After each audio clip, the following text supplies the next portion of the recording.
જગતમાં ભગવાનને માનનારા ગણાય છે, ભગવાનનું માનનારા બહુ ઓછા છે. સમજ્યા ને? ત્યારે એ ભગવાનનો મહિમા સમજાય તો જ ભગવાનની આજ્ઞા પડાય.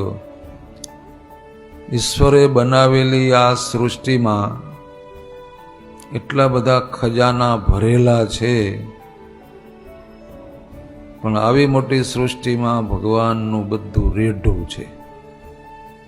એને કોઈ તાળા કૂંચી નથી કે એના કોઈ સિપાઈ રાખ્યા નથી કે આ તમે બધીનું રક્ષા કરજો. પણ સિસ્ટમ જ એવી ગોઠવી છે કે અબજો માણસ જન્મ લે, અબજો માણસ મરી જાય અને એકલા ચાલ્યા જાય, બધું મૂકીને. અહીંથી એક હળી પણ ભેળી આવે નહીં તમારે. એવી ભગવાનની વ્યવસ્થા છે. બોલો, સમજ્યા ને? પણ એ આવી વાત માનવા કોઈ તૈયાર નથી. કાંઈ ભેળું લઈ જવાનું નથી એવી વાત કોઈ માનવા તૈયાર નથી.